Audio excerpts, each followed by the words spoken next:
बीच आ रहे हैं son of Bihar Manish Kashyap.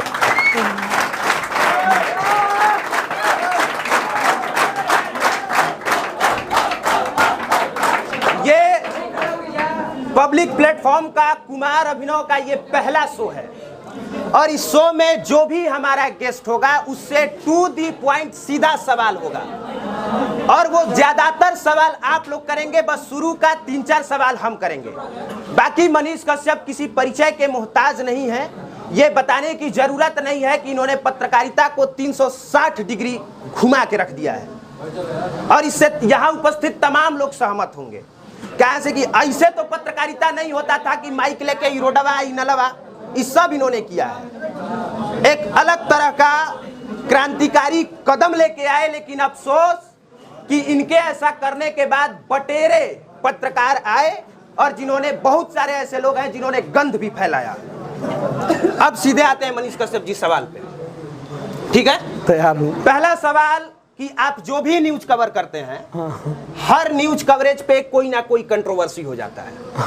आपने अयांश का मुद्दा उठाया, कंट्रोवर्सी हुआ। आपने रिक्शा वाला का मुद्दा उठाया, कंट्रोवर्सी हुआ। आपने छोटू आरती का मुद्दा उठाया, वो भी कंट्रोवर्सी हुआ। आपने वायरल सोनुआ का मुद्दा उठाया, वो भी कंट्रोवर्सी हुआ। अब बताइए, जब जब आप ऐसा करते हैं कंट्रोवर्सी क्यों हो जाता है? मैंने बाढ़ का मुद्दा उठाया, उस पे कंट्रोवर्सी नहीं हुआ, मैं चाहता हूं उस पे कंट्रोवर्सी हो। मैं शिक्षा का मुद्दा उठाया, उस पे कंट्रोवर्सी नहीं हुआ, मैं चाहता हूं उस पे कंट्रोवर्सी हो। मैं स्वास्थ्य का मुद्दा उठाया, उस पे कंट्रोवर्सी नहीं हुआ, मैं चाहता हूं उस पे कंट्रोवर्सी हो। मैं सड़कों पे जाके वीडियो बनाता हूं, इंजीनियर के खिलाफ बोलता हूं, गलत इंजीनियर के खिलाफ, मैं चाहता हूं उस पे कंट्रोवर्सी हो, उस पे कंट्रोवर्सी नहीं हुआ। मैं बिहार में रोजगार का मुद्दा उठाया, दूसरे राज्यों में जा जाके घूम घूम के वीडियो बनाया, मैं चाहता था उस पे कंट्रोवर्सी हो, नहीं हुआ। मैं यूनिवर्सिटियों का सेशन समय पे कराने के लिए मुद्दा उठाया, अनेकों वीडियो बनाया, मैं चाहता था उस पे कंट्रोवर्सी हो, नहीं हुआ। लोगों ने कंट्रोवर्सी किस मुद्दों पे किया? जिस पे उन लोगों को कोई जानकारी ना हो, नॉलेज ना हो, लॉजिकली बात ना हो, उस पे जाके जो है उलझुलुल बोल देना, उस पे कंट्रोवर्सी हुआ। यूनिवर्सिटी में जाके वीसी से बात करने के लिए पहले अपने अंदर वीसी जगाना पड़ेगा। इंजीनियर से बात करने के लिए पहले अपने खुद के अंदर इंजीनियर बनना पड़ेगा। ब्लॉक में घुस के बीडीओ और सीओ से बात करने के लिए पहले वो नॉलेज इकट्ठा करना पड़ेगा। थाना में घुस के पुलिस से बात करने के लिए पहले जो है आपको जो है नॉलेज होना चाहिए। उन सब चीजों पे कंट्रोवर्सी नहीं हुआ, 4-5 मुद्दा पे कंट्रोवर्सी हुआ। यानी कि लोगों ने अपने व्यूज के लिए जानबूझ के उसको विवादित बनाया। एकदम बिल्कुल अपने व्यूज के लिए। मैंने आरती छोटू का मुद्दा उठाया, 2 वीडियो किया, उसके बाद से मैं निकल गया, बिहार से बाहर चला गया। मैंने सोनू का मुद्दा उठाया, मेरे से पहले भी नेशनल न्यूज वाले दिखाए थे सोनू वाला, मेरे से पहले भी अयांश वाला खबर जो है दैनिक भास्कर में और न्यूज 18 में चल चुका था। मैंने उठाया, कंट्रोवर्सी हुआ, उसके बाद से मैं आगे बढ़ा। मैं मुद्दा उठाता हूं, मेरे पीछे पीछे टांग खींचने के लिए लोग कंट्रोवर्सी करते हैं और मैं और मजबूती के साथ आगे बढ़ जाता हूं। दूसरा सवाल सोचने का मौका नहीं मिलेगा। असदुद्दीन ओवैसी 4 बार के सांसद रह चुके हैं, एक प्रतिष्ठित पद पर हैं और मनीष कश्यप के बारे में क्या उनको जो संरक्षण दे रहा है उसको जिस दिन टांग लिया जाएगा, ओवैसी संरक्षण दे रहा है, क्या नाम है उसका? ओवैसी। जिस दिन ओवैसिया को टांग लिया जाएगा ना, उस दिन इस प्रकार का घटना नहीं घटेगा। तो है हिम्मत मोदी जी क्या करते हैं हम बता रहे हैं। कुछ लोगों को बुरा लग जाएगा, एक साथ बीजेपी के प्रवक्ता को भेजते हैं, उधर से ओवैसी आता है, टीवी चैनल पे बैठ जाता है, दोनों मुर्गा की तरह लड़ता है और लड़ने के बाद भूख लगता है तो जाके बिरयानी एक ही साथ खाता है, एक ही रेस्टोरेंट में खाता है। ठीक है, 1 मिनट पहले सवाल कंप्लीट हो जाने दीजिए। इस सवाल जो मैंने बात बोला है, एनआईए के रिपोर्ट के मुताबिक जो है बहुत सारे लोगों का बांग्लादेशी संगठन का संबंध जो है हैदराबाद में था। ये ना ओवैसी भाई बोला था कि 15 मिनट में हम साफ कर देंगे। किसको साफ कर देंगे? किसको साफ कर देंगे बोला था ना 15 मिनट में। तो हम उसको, अरे ओवैसी बोला था, मैं असदुद्दीन या अकरबुद्दीन नहीं बोला था, मैं ओवैसी बोला था और वे ओवैसिया ना बोला था। तो वैसे ओवैसिया को रेल दिया तो कौन सा गुनाह कर दिया जो बोलता है कि जो, बताइए पूरा स्टेटमेंट सुनिए, मैं ओवैसी बोला था। जो मनीष कश्यप भाई बात कह रहे हैं वो बोला था असदुद्दीन ओवैसी के भाई ने कि 15 मिनट के लिए हटा दीजिए पुलिस हटा दीजिए तो यहाँ पे शायद हिंदू नहीं बचेंगे। हाँ। ऐसा उसने, वो ओवैसी का भाई था। हाँ। लेकिन आपने जिसको टारगेट किया है वो ओवैसी है जो 4 बार सांसद रह चुके हैं। मैंने ओवैसी को बोला था, नाम नहीं रखा था किसका, और 4 बार के सांसद है तो वो अपने भाई को जेल में डलवा दे अगर इतना ईमानदार सांसद है तो। भाई का संरक्षण क्यों करते हैं? जो भाई जो है एक कम्युनिटी को गर्दन काटने की बात कर रहा है, दूसरा भाई उसका संरक्षण कर रहा है, तो दोनों भाई गलत है। बोले वो मंच पे आके कि नहीं मेरा भाई ने गलत स्टेटमेंट दिया था, मैं ओवैसी को फूल माला के साथ स्वागत करूंगा। चांदी का मुकुट मुझे आज पहनाया गया है ना, मैं सोना का मुकुट पहनाऊंगा उनको। आके बोले कि मेरा भाई गलत बोला था। पहला बात। दूसरा बात, कांग्रेस के हजारों मुस्लिम नेता बोलते हैं कि ओवैसी जो है बीजेपी का बी टीम है, तब मुसलमानों को बुरा नहीं लगता है? तब नहीं लगता है। कांग्रेस का नेता बोलता है सब कि ओवैसी जो है बीजेपी का बी टीम है। आरजेडी के नेता बिहार में बोले ओवैसी ने हरवा दिया गोपालगंज आरजेडी को, ओवैसी ने हरवा दिया ये क्या बोलते हैं सीमांचल क्षेत्र। हाँ, तो आरजेडी के नेता बोले तो दिक्कत नहीं है, कांग्रेस के नेता बोले तो दिक्कत नहीं है, और सेम बात मनीष कश्यप बोल दे तो दिक्कत हो जाता है। यार इन सब चीजों से ऊपर उठना पड़ेगा। और ये जब तक ओवैसी जैसे नेता रहेंगे, जब तक सिर्फ और सिर्फ उलझुल बयान देने वाले नेता रहेंगे, तब तक विकास पे बात नहीं होगा। जैसे पेट्रोल डीजल महंगा होता है ना, जैसे महंगाई बढ़ता है वैसे ही सरकार के लोग बोलते हैं ओवैसी को कि जाओ ना कुछ ऐसा स्टेटमेंट दे दो कि हिंदू मुस्लिम हो जाए। ओवैसी स्टेटमेंट दे देता है महंगाई गया भाड़ में। कभी न्यूज चैनल पे आके महंगाई पे चर्चा करते हैं? नहीं करते। आके चर्चा करें, हम साथ देंगे, इनका इंटरव्यू करेंगे। हम चाहते हैं कि भारत के विकास की बात करें, हम साथ देंगे, हम इनका इंटरव्यू करेंगे ओवैसी साहब का, हम रिस्पेक्ट देंगे, हम सोना का मुकुट उनके ऊपर पहनाएंगे। आइए ना मिलके जो है हम लोग भारत के विकास की बात किए जाए। लेकिन इसी इंटरव्यू का छोटा सा क्लिप काट काट के देखिएगा, लोग वायरल करेंगे, छोटा छोटा, लेकिन पूरा नहीं सुनेंगे। ओवैसी, मैं तो भगवान से प्रार्थना करूंगा कि सारे मुसलमान के पास जो है ओवैसी इतनी संपत्ति हो जाए। मैं अपना संपत्ति पूरा देश के नाम पे लिखने के लिए तैयार हूं। आए ओवैसी इसी मंच पे और बोल दे कि मैं अपना पूरा संपत्ति जो है मुसलमानों के नाम पे लिख दूंगा, सिर्फ लिख दे मुसलमानों का रहनुमा बनते हैं तो मैं अपने पूरा संपत्ति देश के नाम पे लिख दूंगा, पूरा का पूरा। हिम्मत है तो लिख दे।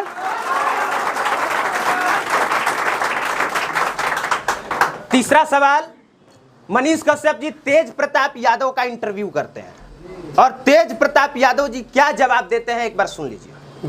तो भोजपुरी में बतियाएंगे, भोजपुरी में बतियावे में कोनो दिक्कत ना हो। हमारा घाट दिक्कत वो मुख्यमंत्री के बेटा राउर माई और राउर पिताजी दोनों आदमी मुख्यमंत्री रहल बात और हुआ कोई बात तो हम मंत्री भइल बानी, तो भोजपुरी में बतियावे का बात है? भोजपुरी में तो बतियावे करो, हमारा ये लैंग्वेज है बा। अच्छा सुनिए, भोजपुरी के 8वां अनुसूची में डाले के चाहिए कि ना डाले के चाहिए? एकदम डाले के चाहिए, 8वां में का नंबर 1 पे डाले के चाहिए।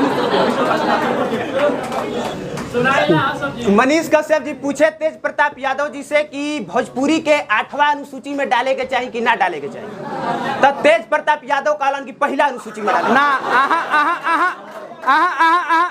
आप फिर से इंटरव्यू सुनिए। मैंने बोला कि 8वां अनुसूची में डालना चाहिए कि नहीं डालना चाहिए, तो उनका जवाब आया कि पहले नंबर पे डालना चाहिए। सुनिए फिर से, रिपीट कीजिए। सुनिए 1 मिनट। पहले नंबर पे डालना चाहिए, पहला अनुसूची नहीं बोले वो, पहले नंबर पे डालना चाहिए। यानी 8वां अनुसूची का भी पहला नंबर हो सकता है या पहला अनुसूची का भी पहला नंबर हो सकता है। डिपेंड करता है कि आपको क्या सुनना है, आपको क्या समझना है। सुनिए, और एक और चीज, मैं उनके पार्टी का प्रवक्ता नहीं हूं, उनका पक्ष नहीं ले रहा हूं। अरे एगो मंत्री तो बोला ना साला कि भोजपुरी को डालना चाहिए पहले नंबर पे, क्यों नहीं बोलता है? कोई क्यों नहीं बोलता है? उसके बातों को मजाक बनाया गया, उसके बातों को मजाक बनाया गया, लेकिन भोजपुरी भाषी कोई आदमी नहीं आवाज उठाया कि भोजपुरी को जो है पहला अनुसूची में डाला जाए, दूसरा में डाला जाए, तीसरा में डाला जाए, चौथा में डाला जाए, 8वां में डाला जाए या 808वां में डाला जाए। किसी ने आवाज उठाया? तो देखिए उस मंत्री, मतलब कि हम तेज प्रताप यादव के उस बात से निगेटिव भी समझ सकते हैं, हम निगेटिव भी समझ सकते हैं, हम तेज प्रताप यादव के उस बात को पॉजिटिव भी ले सकते हैं कि भोजपुरी अभी अनुसूची में नहीं है, किसी अनुसूची में नहीं है। तो भोजपुरी किसी अनुसूची में होना चाहिए कि नहीं होना चाहिए? लेकिन हम भोजपुरिया भाषी जो है हाथ के जगह पे टांग खींचते हैं। तेज प्रताप ने पहले नंबर पे काहे बोल दिया, काहे बोल दिया भाई पहले नंबर पे? उन्होंने तो कम से कम स्टेटमेंट इस प्रकार से दिया कि कम से कम कंट्रोवर्सी हुआ, लोगों को पता भी चला कि भोजपुरी अनुसूची में नहीं है। तो प्रयास किया जाए ना, भोजपुरी भाषी है ना, ये भोजपुर एरिया है ना पूरा, बक्सर, आरा सब एक ही एरिया है ना, भोजपुरी का उत्पत्ति हुआ है ना, तो चर्चा किया जाए कि भोजपुरी को 8वां अनुसूची में डाला जाए। और इसमें से किसको पता है कि संविधान में कितना अनुसूची है? किसको पता है कि अनुसूची में अनुसूची क्यों बनाया गया है, और पहले नंबर अनुसूची जो है उसमें क्या क्या चीज पे जिक्र है, 8वें नंबर अनुसूची में क्या क्या जिक्र है? किसी को नहीं पता है। एक अरे आके बता ना दो, नहीं पता है, नहीं पता है, स्टेटमेंट रिकॉर्ड होगा तुम्हारा, आओ बताओ, नहीं पता है। पहले पढ़ो, पहले पढ़ो और तब कंट्रोवर्सी करो, पहले उन चीज को समझो। 8वां अनुसूची में भाषा का जिक्र हुआ है, ठीक है, और इसलिए अनुसूची का जब भी मांग होता है, भाषा का जब भी मांग होता है, 8वां अनुसूची मांग होता है। इन चीज को समझिए पहले, और 8वां अनुसूची के पहले नंबर पे भी वो चीज हो सकता है। फिर से प्ले करके सुन लीजिए आप लोग, फिर से सुन लीजिए। तो भोजपुरी में बतियाए नहीं। हाँ, पहले नंबर पे डालिए। पूरी में बतियावे में कोनो दिक्कत ना होला। हमरा का दिक्कत है। वो मुख्यमंत्री के बेटा राउर माई और राउर पिताजी दोनों आदमी मुख्यमंत्री रहल बा, तो रहुआ कहीं बा तो हम मंत्री भइल रानी, तो भोजपुरी में बतियावे का बात बा?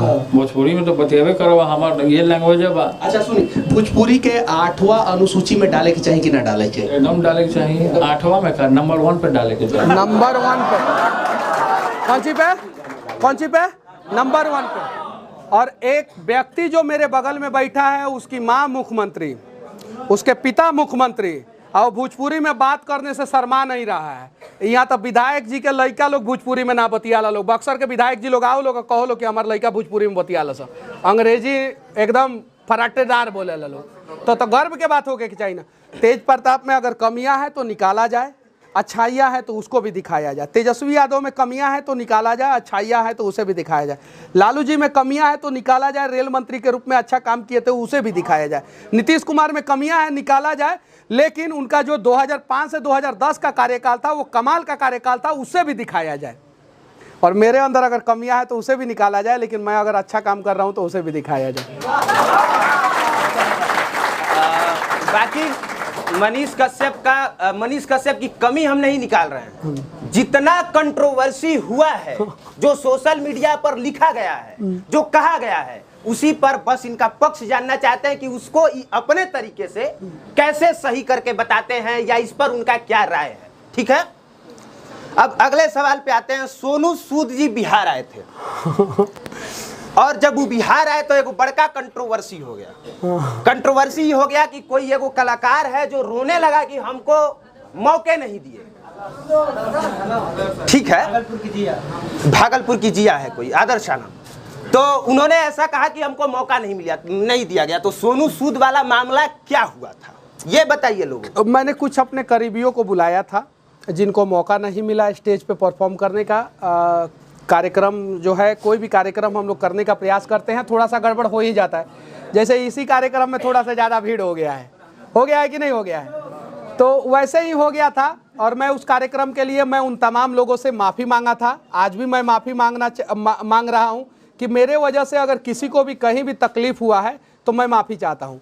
लेकिन साथ ही साथ सबसे विनती करना चाहता हूँ कि गलतियाँ सबसे होती है, माफ़ करके आप लोग आगे बढ़िए और बिहार के लिए लगातार प्रयास करते रहिए और बिहार का नाम रोशन करते रहिए। अभी हाल ही में सुना गया कि नवादा में आप रिपोर्टिंग करने गए थे और वहां पर ये खबर फैलाया गया कि आपको पीटा गया है। अब आप बताइए कि उसकी सच्चाई क्या है। आपको सिर्फ गाली दिया गया था, पीटा गया था, और अगर गाली ही दिया गया था या सिर्फ पीटा ही गया था तो ऐसा क्यों हुआ था आपके साथ? गाली गलौज मेरे साथ हुआ था। 6 लोगों की मौत हुई थी एक परिवार में जहर खाने के बाद। पहले ये क्लियर कर दीजिए कि पीटा गया था कि गाली दिया गया? गाली गलौज हुआ था मेरे साथ, लेकिन अगर जिस दिन मेरे साथ अगर ऐसा घटना ना हो, लेकिन अगर मारपीट होगा तो उसमें भी लोग मजे लेंगे। बिल्कुल, मुझे अफसोस इस बात की है, मुझे अफसोस इस बात की है। और मैं मतलब कि इससे मैं डरने वाला नहीं हूँ, पहला चीज़। दूसरा चीज़ कि हमारे देश के जवान जब शहीद होते हैं तो लोग उस पर भी मज़े लेते हैं। आप लोग फेसबुक पे जाके देखिएगा, जब शहीदों का हम लोग फेसबुक पे पोस्ट करते हैं तो लोग स्माइली वाला इमोजी डालते हैं कि नहीं डालते हैं? तो जब हमारे देश के जवानों को लोग बकसते ही नहीं है तो मैं कौन से खेत का मूल्य हूँ? मेरे साथ भी ऐसा होगा और हम लोगों को तैयार रहना होगा। भगत सिंह मार खाए थे कि नहीं खाए थे?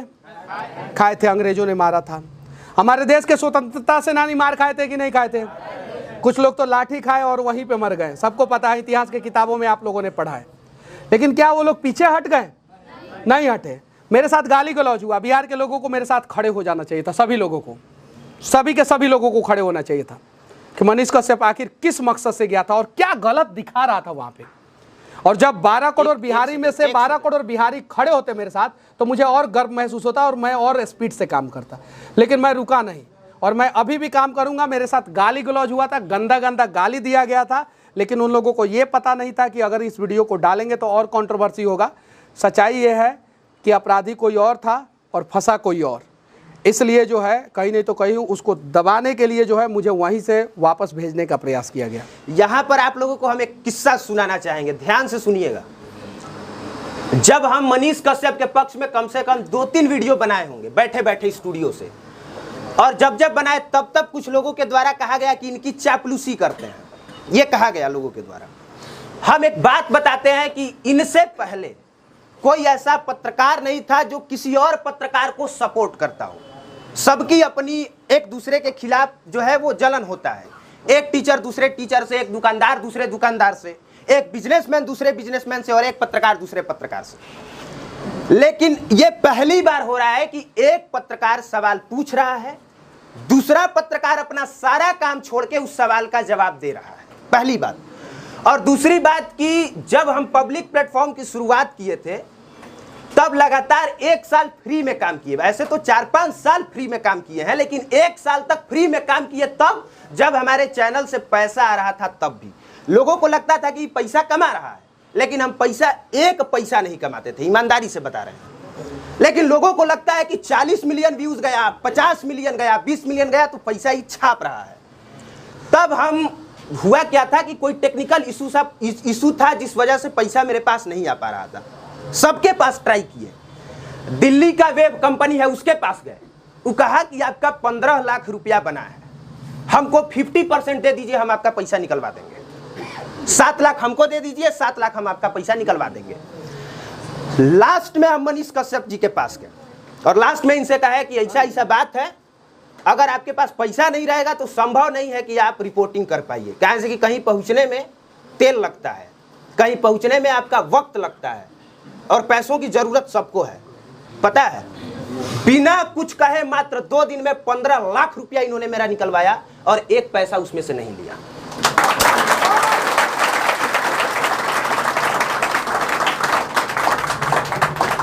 लेकिन हम सपोर्ट सिर्फ इसलिए नहीं करते हैं, जब जनता जंक्शन के प्रशांत राय को पीटा गया था ना, हम वीडियो उस समय भी बनाए थे। जब जब ऐसा हुआ है तब तब बनाए हैं, लेकिन ये बस इनकी खुददारी बता रहे हैं कि मनीष कश्यप वो शख्स है कि अगर कोई आ जाता है कि ये चीज़ है तो ये ईमानदारी से करते हैं। हालांकि इसके बाद बहुत लोगों ने तोड़ने का प्रयास किया, इसमें कोई डाउट नहीं है, बहुत लोगों ने तोड़ने का प्रयास किया, लेकिन जो सच है वो है भाई। इतना हम जानते हैं मनीष कश्यप के बारे में कि अगर कोई आदमी आ जाए तो उसके साथ सेल्फी खिंचाना हो तब, पैसा का डिमांड कर दिया तब, चाहे कह दिया कि हमको इस चीज़ की ज़रूरत है तो जितना हो सकता है उतना करते हैं। अब जब इंटरव्यू पे आएंगे तो फिर से कड़वा सवाल होगा। मुझे उम्मीद नहीं था कि अभिनव भाई जो है इस बात का चर्चा जो है कभी कहीं किसी मंच पे करेंगे, मुझे उम्मीद नहीं था, लेकिन मुझे अच्छा लगा कि इन्होंने उस बात का चर्चा किया। और भगवान करे कि सब लोग खूब तरक्की करें, खूब तरक्की करें। मुझे बहुत सारे लोग बोलते हैं कि आप किसी पत्रकार को इंटरव्यू मत दीजिए मनीष जी, काहे लायक अपना कंपटीटर खुद बना रहे हैं, बहुत सारे लोग बोलते हैं। लेकिन मेरे पास कोई भी आता है तो मैं दे देता हूँ, चाहे मुझे पता रहता है कि ये मेरा एंटी ही क्यों ना हो, पूछ लेता है तो बोल देता हूँ। कुछ लोग आके बोलते हैं कि मनीष भैया 2 कड़वा सवाल पूछेंगे, थोड़ा सा आप डांट दीजिएगा ना वीडियोवा में तो हमारा पेज मोनेटाइज हो जाएगा। कसम से बोलता हूँ, ऐसे बोलते हैं लोग, ऐसे बोलते हैं, मैं सर पे हाथ रख के बोल रहा हूँ, ऐसे बोलते हैं कि डांट दीजिएगा ना तो मेरा पेज मोनेटाइज हो जाएगा। बड़ी दिन से मेहनत कर रहा हूँ मनीष भैया, अब नहीं डांटूंगा तो गाली देगा कि मनीष भैया अपने आप को हीरो बन रहे हैं, और डांट दूंगा तो कमेंट में लोग गाली देते हैं कि मनीष कश्यप डांट काहे दिया, काहे डांट दिया। और जब डांट देता हूँ तो मोनेटाइज हो जाता है बहुत सारे लोगों का। अब मैं करूँ तो करूँ क्या करूँ, मुझे समझ में नहीं आता। लेकिन हमें एक दूसरे का मदद करना चाहिए, चाहे वो अभिनव भाई हो, चाहे मैं हूँ, चाहे जो भी लोग हो, एक दूसरे का मदद करेंगे तो रिटर्न गिफ्ट आता है। मनीष कश्यप ने आज से 1.5 साल पहले, मैं अपने मम्मी का कसम खा के, मैं अपने सर पे हाथ रख के कसम खा के बोल रहा हूँ कि मैंने 1.5 साल पहले नहीं सोचा था कि फेसबुक पे सबसे ज़्यादा फॉलो किया जाने वाला पत्रकार देश का मैं बन जाऊँगा। कश्मीर से लेके कन्याकुमारी तक और गुजरात के कच्छ से लेकर अरुणाचल प्रदेश तक सबसे ज़्यादा फॉलो किया जाने वाला पत्रकार फेसबुक पे मैं हूँ। और मैंने सोचा नहीं था कभी, मैं किया, और जितना किया उतना रिटर्न गिफ्ट भगवान ने मुझे दिया। आप लोग भी करेंगे ना तो भगवान आप लोगों को भी देंगे।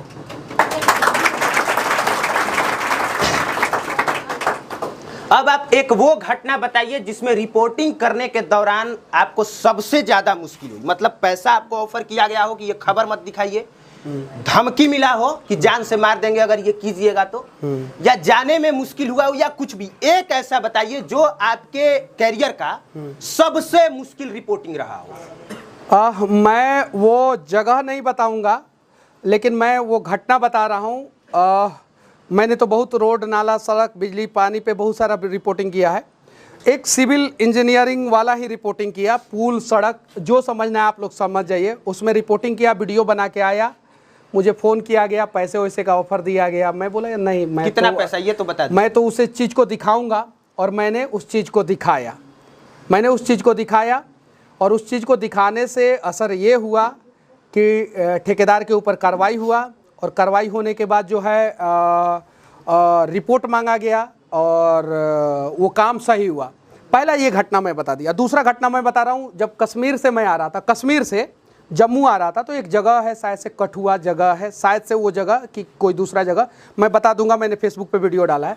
वहाँ पे मैंने वीडियो बनाया, पुल में जो है गड़बड़ हो रहा था और बिना सेफ्टी का काम हो रहा था कश्मीर में। अब सोच लीजिए, जम्मू कश्मीर में, वहाँ पे मैंने वीडियो बना दिया। तो मुझे कान में कुछ लोग आके बोले कि आगे नहीं बढ़ पाइएगा, कि वीडियो डिलीट कर दीजिए। हम बोले कि रोक लीजिए, तब आपको रोकना है। तो मेरे बाबूजी यहीं पे कश्मीर में 12 साल पत्थर खा के कश्मीर को शांत कर दिए। हमारे पिताजी आर्मी में, तो आर्मी वाला लोग ना कश्मीर को शांत किया कि नहीं, पत्थरबाजों को शांत किया कि नहीं। हम बोले रोक लीजिएगा, और किसी ने नहीं रोका, और मैंने वो वीडियो बनाया, दिखाया, और उसका असर ये हुआ कि वहाँ का कमिश्नर ने संज्ञान लिया, और कमिश्नर ने फेसबुक पे पोस्ट डाला। वो कमिश्नर का मेरे पास रिपोर्ट है, और जवाब पूछा कमिश्नर ने कि ये गड़बड़ी क्यों हो रही है।